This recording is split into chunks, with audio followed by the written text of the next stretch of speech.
Yo, what is up YouTube, man? Today we're going to be talking about how to stop the post-fade cheese on NBA 2K25. I'm sure you guys have been experiencing this a lot, especially if you play 1s and 2s. You'll see it occasionally on the 3s and 5s, but at least on those modes, 3-pointers are way more valuable than 2-pointers compared to 1s and 2s where it's make it take it. If they can just do that every single play and score every single play, it's not going to matter if they're getting a 2 every time or getting a 3 every time. A bucket is a bucket. Starting right off, Beast is going to get an open 3-pointer at the top of the key. A great shot that we love to take. Unfortunately, he misses. Everybody misses in this game. They have a 6'2 PG on their team. He gets himself open for a bucket. I get an open. I'm on a stretch big. We don't run the toxic post lock lineup. I'm on a stretch big, so the defense is not going to be that elite. You know, in situations, it would be much easier to have a more defensive build, but I like to go for a challenge. Now, right here, I thought they were going to be running some pick and roll offense, but it seems like the post scorer wants the 6'2 PG to spot up for him. He takes the shot. Beast gets a red contest. That's a close range post fade. Now, early on, I'm leaving Beast on an island himself. He has 85 interior defense on this build, and he plays a lot of 1v1. So you can actually go for blocks easier on this move. If you hold down Y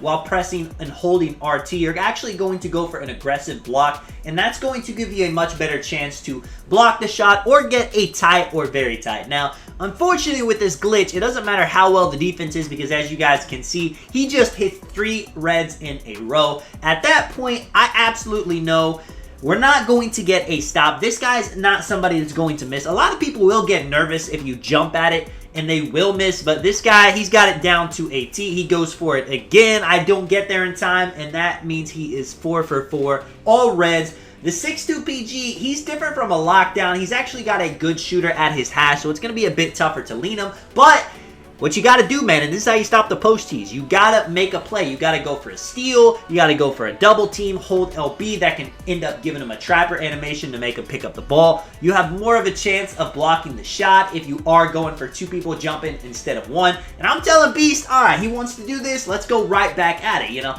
Beast ended up starting the game missing a shot, but what's not going to happen is him missing a close range post fade because you guys know how broken these are. Now, the strategy that this team is going to do to stop us is a little bit different. Instead of kind of trying to go back and forth to get a steal as he's doing right here, and Beast almost throws a turnover. That's, you know, hands up defense. That would be a lucky steal. I wouldn't say that's really a strategy they're going for. The guard is more so just going to let me shoot wide open the whole rest of the game and hope I miss a shot. And I am going to miss a shot eventually. Nobody is going 5 for 5, 6 for 6, 7 for 7, 8 for 8 every single game. Now they're open mid-range. I'm 1 for 1. They're sending the double at Beast. I get wide open at the top of the 3. I use the rhythm shooting. I take my time. Now I'm 2 for 2. You can see the only shot that has been missed in this game is the wide open top of the key that Beast shot with the 73 3-pointer. And with both teams on the court, missing shots is not going to be something that either team can afford because I'm an elite shooter on our team.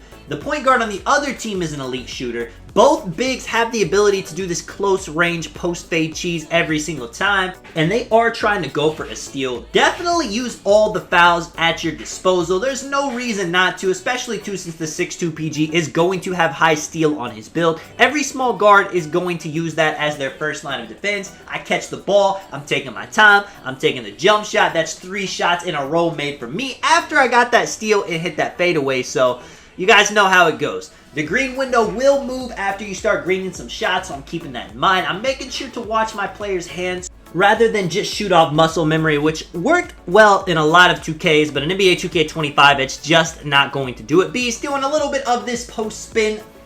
I wouldn't call it a glitch. It's more so him just trying to wait for the animation to happen. And right here, man, I should have greened the shot. I don't know what happens. The stick, it didn't give me the rhythm shot. I ended up shooting a very early, very late. Either way, they get the ball back. And now we know how it's going to go. I'm going to try to do the same thing to the PG. If I can get a trapper or a steal on the big, I'm going to go for it. But no matter what, I'm going to make sure the PG shoots the shots. I'm not going to let this big get the post fade because he's proven he's going to make it every single time. And we cannot rely on getting a block or him just randomly mistiming it more than we can rely on the PG mistiming a wide open 3-pointer, which sounds crazy, but it's the state of NBA 2K25, and it's where we are. You can see he greens that. They have 20 points now. They cannot hit another shot, so now we're in a very tough spot, but same thing, man.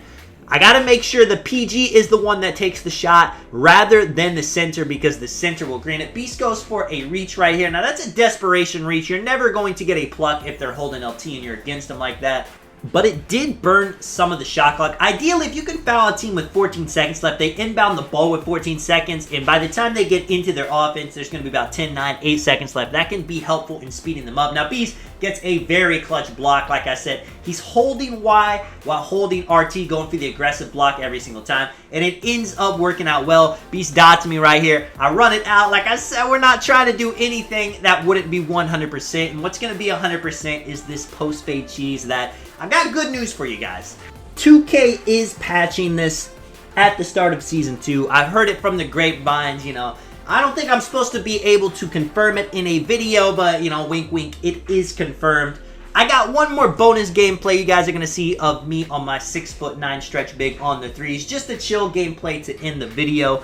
But yeah, man, the post-fade cheese will be out of the game. I know it's been tough. A lot of people have stopped playing the 1s, the 2s. Me, in particular, you know, I've stopped caring about the 2v2 Proving Grounds leaderboard. You know, if somebody pulls up on me with those post-scoring lineups, yes, we do everything in our power to win the game, as you guys saw right there. But we're not stressing it if we lose. You know, I know some people, they're really big on their win percent early 2K. They're really big on, you know, their ranked if they're playing the 2v2 Proving Grounds. And they just get frustrated with things like that are in the game. But every 2K is going to have the cheese. Check this out, too. Starting off the game, Devin Booker post hop shot. That's not cheese, man. That is the type of post fading we love to see. I get the rebound. Our lockdown, he's out. Unfortunate miss, but you guys are going to see he makes up for it by being a great defender. Hawk in the lane. I'm driving to the paint. He gets another shot. I'm down for the board once again. I hit my guy Dirty Joe out to the 3. He gets the fadeaway drifter, but it's green. Let me know in the comments how many games you guys have lost to these post-fade glitching post scores on the 1s, on the 2s.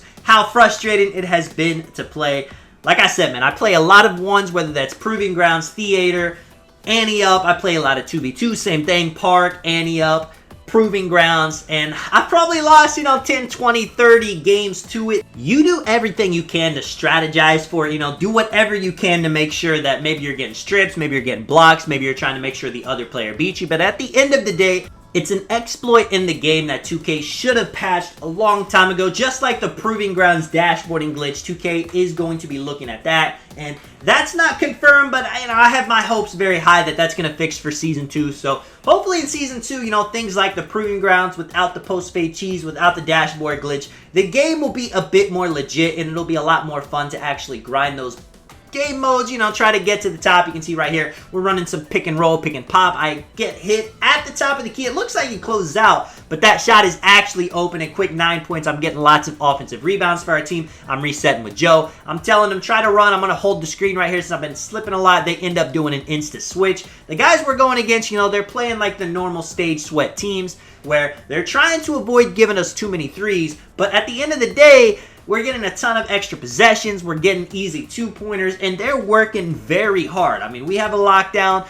Joe, his PG's got defense. My stretch big, while it's not a defending center, it's still got some solid defense in itself right here. I'm going to go post this man up, right? They keep trying to hit me with the switch. I'm going to make them pay for it, taking advantage of the matchup. If you guys did enjoy the video, if you do want to drop a like and subscribe, of course, I do appreciate it a ton. And right here, man, very unfortunate. The only shot I missed that I shouldn't have missed, slightly fast on the Devin Booker hop jumper, but we're able to get a steal. This is Tonic, man. I'll catch you guys in the next one.